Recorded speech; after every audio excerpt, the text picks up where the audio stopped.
Advocate BN Haskar, ഇത് പറയാനൊന്നും CPM-ന് അധികാരമില്ല. അത് മറ്റൊരു കാര്യം. നിങ്ങളാണ് ഈ പ്രശ്നം മുഴുവൻ ഉണ്ടാക്കുന്നത്. കാരണം നിങ്ങളുടെ കൂട്ടത്തിൽ ഇത്തരത്തിലുള്ള ആളുകൾ ഇരിക്കുമ്പോൾ അവർക്കെതിരെ ഒരു നടപടിയും ഉണ്ടാകാതെ വരുമ്പോൾ സ്വാഭാവികമായിട്ടും പ്രതിപക്ഷം അത് ആയുധമാക്കാൻ നോക്കും. അത് രാഹുലല്ല, മറ്റാരാണെങ്കിലും അത്തരത്തിലുള്ള ആയുധങ്ങൾ എടുത്ത് പ്രയോഗിക്കുവാൻ പ്രതിപക്ഷം ശ്രമിക്കും. അതാണ് ഇനി നടക്കാൻ പോകുന്നത് നിയമസഭ ചേരുമ്പോൾ. മഞ്ജുഷ, ഇതില് രാഹുൽ മാങ്കൂട്ടത്തിനെതിരെ വന്നിട്ടുള്ള ആരോപണങ്ങളെ സംബന്ധിച്ച് CPM ഉയർത്തിക്കൊണ്ടുവന്ന ഒരു ആരോപണമല്ല. അത് മാധ്യമങ്ങളിലൂടെ ഒരു ഇര തന്നെ തുടങ്ങി വെക്കുകയും മറ്റ് മാധ്യമങ്ങൾ ഏറ്റെടുക്കുകയും ചെയ്തിട്ടുള്ള ആരോപണങ്ങളാണ്. ഇതിൽ CPM-ന് യാതൊരു തരത്തിലുമുള്ള ഉത്തരവാദിത്വം ഇല്ല എന്നതാണ് ആദ്യമായി നാം ഇക്കാര്യത്തെ സംബന്ധിച്ച് മനസ്സിലാക്കേണ്ടത്. അപ്പൊ സ്വാഭാവികമായും CPM ഉയർത്തിക്കൊണ്ടുവന്ന ഒരു ആരോപണമായിരുന്നു എങ്കിൽ ഈ ആരോപണത്തിന്റെ പേരിൽ ഏതെങ്കിലും നടപടികളിലേക്ക് പോകുമ്പോൾ CPM നിരയിൽ നിൽക്കുന്ന നേതാക്കന്മാരെ, ഇടതുപക്ഷ നിരയിൽ നിൽക്കുന്ന നേതാക്കന്മാരെ ചൂണ്ടിക്കാണിച്ചുകൊണ്ട് നിങ്ങൾ അന്ന് ഈ നടപടി എടുത്തില്ല, അതുകൊണ്ട് ഞങ്ങളും എടുക്കുന്നില്ല എന്ന നിരുത്തരവാദപരമായ നിലപാട് കോൺഗ്രസിന് എടുക്കാനാവില്ല. കാര്യം കോൺഗ്രസിന്റെ ഒരു ചരിത്രം, അവരുടെ ധാർമ്മികത എന്നൊക്കെ പറഞ്ഞുകൊണ്ട് എടുത്തിരിക്കുന്ന നടപടി എന്ന് പറയുന്നത് വസ്തുതാപരമായി ശരിയാണെങ്കിൽ ഈ വിഷയത്തെ സംബന്ധിച്ച് കോൺഗ്രസിനുള്ളിൽ പരാതി ലഭിച്ചിട്ടും തനിക്ക് നടപടിയെടുക്കാൻ കഴിയില്ലെന്ന് വേദനയോടുകൂടി പറയുന്ന പ്രതിപക്ഷ നേതാവ് പൊതുമധ്യത്തിൽ നമ്മൾ മുന്നിൽ നിൽക്കുന്നു.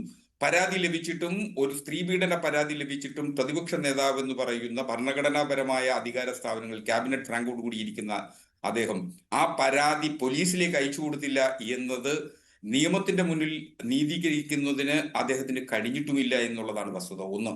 രണ്ടാമതായി ഇതിൽ കാണേണ്ടത് CPM നേതാക്കന്മാരായിട്ടുള്ള ചിലർക്കെതിരെ ഇത്തരം ആരോപണങ്ങൾ വന്നിട്ടുണ്ട്. നിങ്ങൾ ഏറ്റെടുത്ത് പറയാൻ കഴിയുന്നത് ഇപ്പൊ മുകേഷിനെതിരെയാണ്. മുകേഷ് CPM-ന്റെ പ്രാഥമിക അംഗത്വത്തിൽ പോലുമുള്ള ആളല്ല. മാത്രമല്ല, മുകേഷിനെതിരെ വന്നിട്ടുള്ള ആരോപണം വർഷങ്ങൾക്ക് മുമ്പ് നടന്ന ഒരു വിഷയവുമായി ബന്ധപ്പെട്ട് പിൽക്കാലത്ത് ഹേമ കമ്മീഷൻ റിപ്പോർട്ടിന്റെ അടിസ്ഥാനത്തിൽ പിൽക്കാലത്ത് വന്നിട്ടുള്ള ഒരു ആക്ഷേപത്തെ തുടർന്ന് അന്വേഷണം നടത്തുകയും മുകേഷിനെതിരെ സ്വന്തം ഭാര്യയുടെ പരാതിയുണ്ട്. അല്ലല്ല, ഭാര്യയുടെ പരാതി അതൊക്കെ സെറ്റിൽഡ് ആയി. വീണ ജോർജാണ്. അല്ല, ഗർഭാവസ്ഥയിൽ അടിവയറ്റിൽ ആഞ്ഞു ചവിട്ടി എന്നാണ് പരാതി. അത് കോടതി കയറിയ കേസാണ്.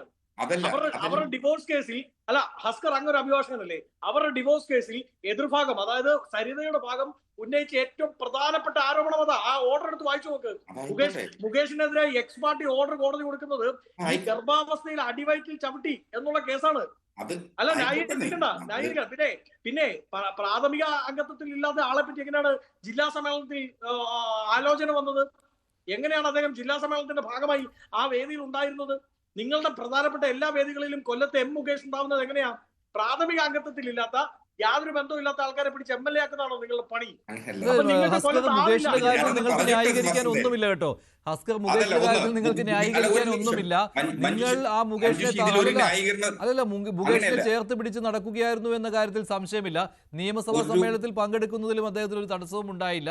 ഇതൊക്കെ നിങ്ങൾ ചെയ്ത അധാർമികതയാണ്. അപ്പോൾ നിങ്ങൾക്ക് ഇതിനെക്കുറിച്ച് വാതുവെക്കാനുള്ള ഒരു അവസരമില്ല. അത് ചെയ്യുന്നതേ നിങ്ങൾ ചെയ്യുന്നത് അധാർമികമായ കാര്യം തന്നെയാണ്. ഒന്ന്, മഞ്ജുഷ, ഇതില് ഒരു അതിജീവിത നൽകിയിട്ടുള്ള പരാതിയുടെ അടിസ്ഥാനത്തിൽ മുകേഷിനെതിരെ കേസെടുക്കുന്നു. ഇടതുപക്ഷ ഗവൺമെന്റിന്റെ ഒരു MLA-ക്കെതിരെ ഇടതുപക്ഷ ഗവൺമെന്റിന്റെ CPM നേതൃത്വം നൽകുന്ന ഒരു ഗവൺമെന്റ് അന്വേഷണം നടത്തുന്നു, പോലീസ് അന്വേഷണം നടത്തുന്നു. വസ്തുതാപരമായ അന്വേഷണത്തിന്റെ അടിസ്ഥാനത്തിൽ ഫൈനൽ റിപ്പോർട്ട് കുറ്റപത്രം കോടതി മുമ്പാകെ കൊടുക്കുന്നു. അതിൽ അദ്ദേഹം നിരപരാധിയാണോ അപരാധിയാണോ എന്ന് തെളിയിക്കപ്പെടട്ടെ. അതിൽ ഒരു കക്ഷിയായി CPM-ഓ ഇടതുപക്ഷമോ ഒരു നിരയിലും ഉണ്ടായിരുന്നില്ല.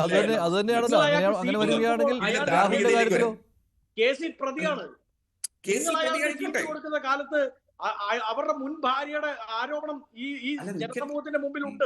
നിങ്ങൾ അത് കഴിഞ്ഞിട്ട് രണ്ടാമത്തെ ഉണ്ട്. ഹേമ കമ്മിറ്റി റിപ്പോർട്ട് വന്നതിന് ശേഷമുള്ള വെളിപ്പെടുത്തലുണ്ട്. ഹേമ കമ്മിറ്റി റിപ്പോർട്ട് വന്നതിന് ശേഷമുള്ള വെളിപ്പെടുത്തലുണ്ട്.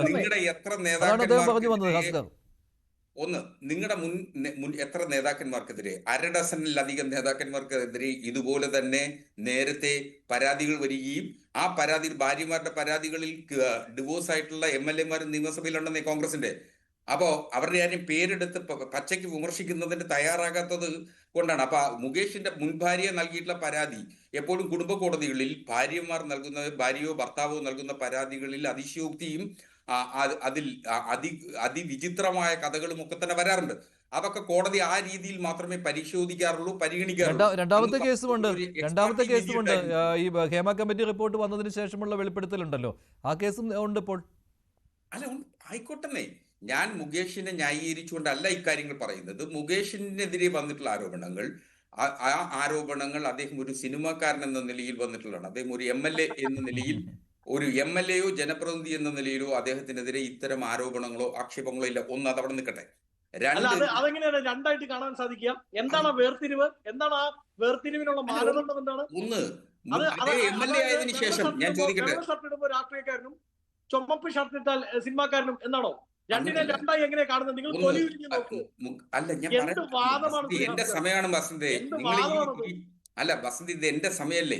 എന്റെ സമയത്ത് നിങ്ങൾ വർത്താനം പറഞ്ഞുകൊണ്ടിരുന്നത്, നിങ്ങൾ ഇങ്ങനെ ചോദ്യം ചോദിച്ച പിന്നെ മഞ്ജുഷിനെ മാറ്റി ഇരുത്തിയിട്ടൊരു മഞ്ജുഷിന്റെ കസേരയിലോട്ട് കയറി ഇരിക്കുന്ന അത്ഭുതാവഹമായി തോന്നിപ്പോയി. അതുകൊണ്ടാണ്. അല്ല, സംശയം ഉണ്ടാകുന്നതാണ് ഹസ്കർ. ഞാൻ ഒരു തവണ ചോദിച്ചുകൊണ്ട് ഞാൻ മിണ്ടാതിരുന്നതാണ്. ഹസ്കർ ആ രീതിയിലുള്ള വാദം ഉന്നയിക്കുമ്പോൾ മുകേഷ് ഏത് വേഷത്തിലായിരിക്കുമ്പോഴാണ് ഇത്തരത്തിൽ കേസിൽപ്പെട്ടത് എന്നൊക്കെ ചോദിക്കുമ്പോൾ അതൊരു ബുദ്ധിമുട്ടാണ്, അത് ഡൈജസ്റ്റ് ചെയ്യാൻ ബുദ്ധിമുട്ടാണ്. മഞ്ജുഷ്, അദ്ദേഹം ഒരു ജനപ്രതിനിധി എന്ന നിലയിൽ, ഞാൻ കൊല്ലത്തുകാരനാണ്, ജനപ്രതിനിധി എന്ന നിലയിൽ അദ്ദേഹത്തിനെതിരെ ഇത്തരം ആക്ഷേപങ്ങളോ ആരോപണങ്ങളോ വന്നിട്ടില്ല. ജനപ്രതിനിധിയാകാൻ അർഹതയില്ല എന്നാണ്.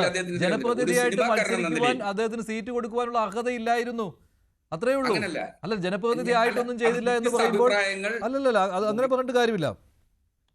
മഞ്ജുഷ്, വ്യത്യസ്ത അഭിപ്രായങ്ങൾ ഇക്കാര്യത്തിൽ ഉണ്ടാവാം.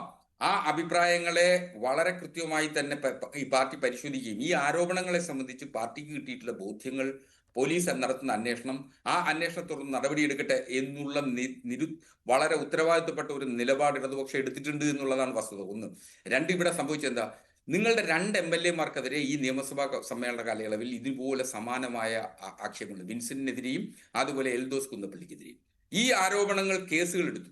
നിങ്ങൾ കോൺഗ്രസിന്റെ പ്രാഥമിക അംഗത്വത്തിൽ നിന്ന് അവരെ ആരെങ്കിലും സസ്പെൻഡ് ചെയ്തിരുന്നോ? കോൺഗ്രസിന് എന്തെങ്കിലും ധാർമ്മികത അവകാശപ്പെടാൻ ഉണ്ടായിരുന്നുവെങ്കിൽ കേരളത്തിലെ മുഴുവൻ മാധ്യമങ്ങളും രാഹുലിനെതിരെ വന്നിട്ടുള്ള ആരോപണത്തിൽ ഏറ്റുപിടിച്ചതിനെ തുടർന്ന് അദ്ദേഹത്തെ കോൺഗ്രസിന്റെ പ്രാഥമിക അംഗത്വത്തിൽ നിന്ന് വരെ നിങ്ങൾ പുറത്താക്കി. പക്ഷേ കഴിഞ്ഞ 3 ദിവസങ്ങൾ അത് ഏറ്റവും അഭിനന്ദനാർഹമായി കോൺഗ്രസ് ചെയ്തിട്ടുള്ളതും ഏറ്റവും അഭിനന്ദനാർഹമായിട്ടുള്ള കാര്യമാണ്. കാരണം ഞാനടക്കം പലപ്പോഴും ചർച്ചകളിൽ പറഞ്ഞിട്ടുള്ളത്, CPM ഒരു കാരണവശാലും രാഹുലിന്റെ രാജി ആവശ്യപ്പെടാൻ പാടില്ല എന്ന് കരുതുന്ന ഒരാളാണ് ഞാൻ. അതുകൊണ്ട് രാഹുൽ രാജിവെക്കരുത് എന്നുള്ളതാണ് ഇടതുപക്ഷത്തിന് അഭികാമ്യം എന്ന ചിന്തയാണ് എന്നെപ്പോലുള്ള ആളുകൾക്കുള്ളത്. അതുകൊണ്ടാണ് രാഹുൽ രാജിവെക്കാതിരിക്കുന്നിടത്തോളം കാലം കോൺഗ്രസിനെ സംബന്ധിച്ചിടത്തോളം ഇത് ആശയക്കുഴപ്പമായി ജനങ്ങൾക്ക് മുന്നിലെത്തിക്കും. കഴിഞ്ഞ 3 ദിവസമായി കേരളത്തിലെ ഏറ്റവും ആദരണീയനായിട്ടുള്ള കോൺഗ്രസിന്റെ നേതാക്കന്മാരായിട്ടുള്ള ശ്രീ MM ഹസനെ പോലുള്ള ആളുകൾ, ശ്രീ അടൂർ പ്രകാശിനെ പോലുള്ള ആളുകൾ, ശ്രീ K മുരളീധരനെ പോലുള്ള ആളുകൾ നിരന്നു നിന്ന് വാദിക്കുകയാണ് ഇപ്പോൾ രാഹുലിന് വേണ്ടി. ഇത് ജനങ്ങൾക്ക് എന്തു സന്ദേശമാണ് നൽകുന്നത്? നിങ്ങൾക്ക് വേണ്ടാത്ത കോൺഗ്രസിന്റെ യുവജന സംഘടനയായ യൂത്ത് കോൺഗ്രസിന്റെ അധ്യക്ഷ സ്ഥാനത്ത് യൂത്ത് കോൺഗ്രസിന് വേണ്ടാത്ത, KPCCക്ക് വേണ്ടാത്ത, UDF-ന്റെ പാർലമെന്ററി പാർട്ടിക്ക് വേണ്ടാത്ത ഒരു നേതാവ്, ഒരു MLA കേരളത്തിലെ ജനപ്രതിനിധിയായി തുടരുന്നതിന്റെ ധാർമ്മിക വശമാണ് ചോദ്യം ചെയ്യപ്പെടുന്നത്. പണ്ട് PT ചോക്കയ്ക്കെതിരെ ഇത്തരം ഒരു ആരോപണം വന്നപ്പോൾ ഒരു കോൺഗ്രസ് MLA തിരുവനന്തപുരം സെക്രട്ടേറിയറ്റ് മുന്നിൽ നിരാഹാരം കിടന്നിരുന്നു. ആ നിരാഹാരത്തെ തുടർന്ന് PT ചാക്കോയ്ക്ക് രാജിവെക്കേണ്ടി വന്നു.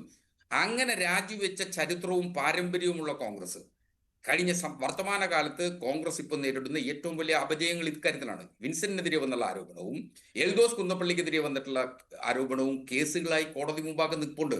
അപ്പോഴാണ് ഇപ്പോ നിങ്ങൾ ചെയ്തില്ലല്ലോ എന്ന തൊടുന്യായം പറഞ്ഞുകൊണ്ട് ഇപ്പോ ഇത്തരം ഒരു നിലപാടെടുക്കുന്നത്.